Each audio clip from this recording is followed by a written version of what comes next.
Hi all of you awesome scuba divers, welcome to Scuba Diver Magazine, your favourite place for the latest scuba diving news and gear reviews, and welcome to Ask Mark, our scuba diving Q&A. I fixed my audio for anyone who's watched the previous two videos. For some reason my microphone was set to mono, so it was only coming out of one side. That'll teach me to edit just with the speakers and not with actual headphones anymore. But it's fixed now. Hopefully you'll know watching this, and I'll hopefully know when I'm editing it. But yeah, if you do have any scuba diving questions, this is our scuba diving Q&A where we answer all of your scuba diving questions. So if you do have any scuba diving questions, anything to do with like how to do something or whatever it is, let us know down in the comment section underneath this video. And I do try to type out an answer as soon as I can, so you do get an answer sooner rather than later. But if you use the Ask Mark hashtag, I might even turn it into a video. And if you are watching this and you do see a question, an unanswered question down in the comment section, and you do know the answer to it, by all means let them know, start a conversation. Otherwise, yeah, today I'm answering a question from Luke about attaching bolt snaps onto hoses. So Luke C1916 says, how do I fit a bolt snap to a second stage or the hose to clip it off? Really enjoy your content, help me a lot with the questions, keep it going. I shall. So there's a couple of ways of attaching a bolt snap onto a hose. This is like my demonstration one. There's a few reasons why you can do this. The first one is you usually see them on long hose regulator setups because they can get quite unruly, and it's quite nice to be able to physically attach that second stage onto something so it's not dragging around on the floor. But also when you're in the water and it's not in your mouth, you can clip it to a D-ring and it just holds it in place nice and securely. But one, yes, you do need to be able to attach some kind of bolt snap, and two, it needs to be relatively quick release, in that if it gets snagged or kind of caught in some way, you kind of want to be able to cut that bolt snap free. So this is the first way. This is how I typically do it, and it basically just uses a section of reel line, I should specify. So on finger spools, they typically come with too much line attached onto them, so I strip off a few meters of that and then just keep sections of that knocking around because they're really handy. Now the cave line method is pretty simple. Just get a section of cave line. It does need to be a fair amount. You're going to be cutting off any excess obviously, but it's better to have too much than not enough. Thread that line through the bolt snap once, and that's going to just hold that in place. And then we're going to wrap that around the hose and pass it through the eye several times just to give it a real good solid anchor point so it's holding onto that hose. Normally about 3 or 4 times is enough. So I just do it once more. Okay, and now let's pull it tight and loop it underneath that eye so that these two are on the same side, and then tie a quick overhand knot and then loop that on the other side. Same again, but we're going to do 2 this time just to really secure it in place.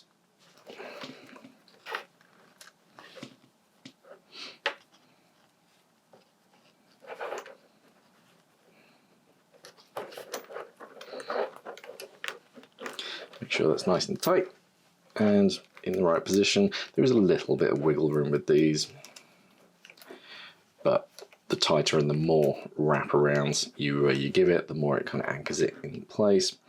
And then once that's exactly where you want it, cut it down, but leave a bit of space because you're going to melt these down.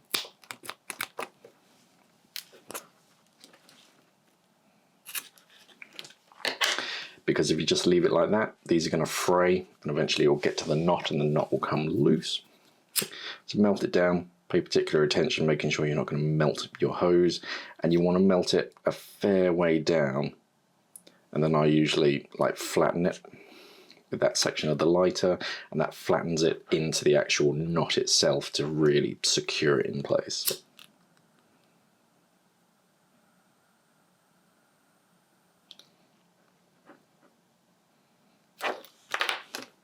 Double check your work, make sure it's nice and tight and in place, and you're good to go. And whether it's rubber or braided like this one, they usually stay in position. You can relocate them a little bit if you want to, but depending on where you want it, I usually like it about a fist away from the actual second stage, and yeah, that's the first way. Another way, which I do quite like, is by using a bolt snap. Actually, if I cut this one free,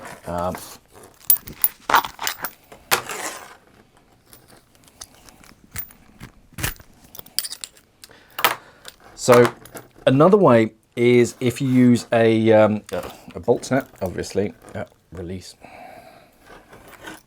A bolt snap, you'll need a small zip tie and an O-ring, but try to avoid chunky O-rings. I think this is what a 112. If you get a 111, which is the like skinnier type of O-ring for your cylinder valve or your dint valve, but you want a fairly skinny O-ring that you feel that you could pull apart, basically. And what you can do is if you thread that through the eye of your bolt snap and then kind of lock it in place with that zip tie, then you can just wrap that around the hose, pull that tight, clean that off, and then yeah, you have your bolt snap attached onto the hose. But if you really need to, you can pull it free. So that's quite nice if, for whatever reason, your buddy is out of air or something and it is attached onto your D-ring. If you haven't noticed and they're going and they're grabbing for it, then they're going to be able to grab hold of it and pull it free, because when you're out of gas, you're not going to screw around, you are just going to yank that free. With the cave line version, I don't think anyone's strong enough to be able to pull through that. You're going to have to find that bolt snap and physically unclip it, or physically cut it free, which is just going to take time. It's a little more prone to wear. Over time, that is just going to wear. O-rings do wear, and if you're kind of like pulling on it, you can accidentally pull it free, in which case, oh no, your bolt snap will still stay attached onto that D-ring. Whereas with cave line, it's going to take a lot for that to wear free.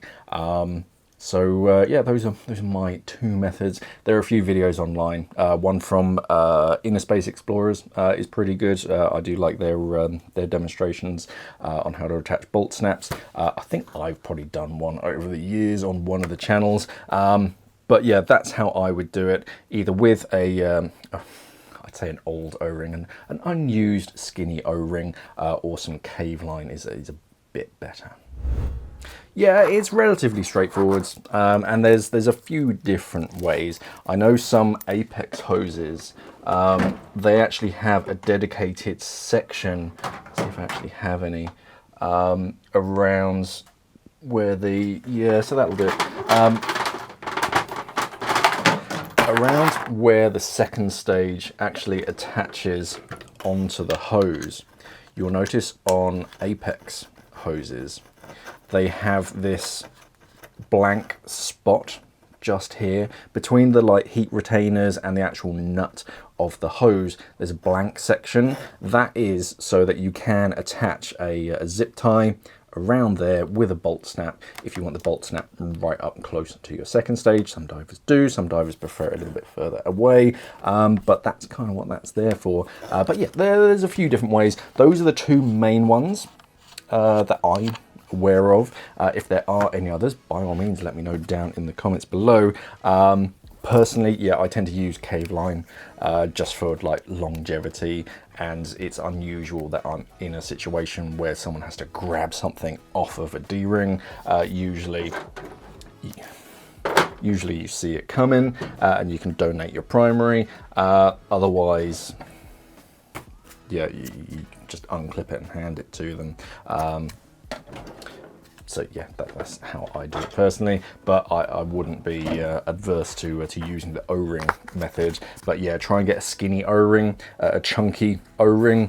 I mean, if you're really strong, you might be able to do it, but you are probably just going to pull your buddy a little bit closer. If they've got a skinny O-ring, it's going to break and just break free. Any other scuba diving questions, by all means pop them down in the comment section underneath this video. Use this Ask Mark hashtag in your comment, beginning or the end, it doesn't really matter, as long as it's in there, and I'll get back to you as soon as I can. Otherwise, remember to head over to our website, scubadivingmag.com, check out our magazine subscriptions. We've got a digital and a physical media version of our magazine, and if you want a free subscription, you can of course subscribe here on YouTube. Thank you for watching, everybody, and of course, safe diving.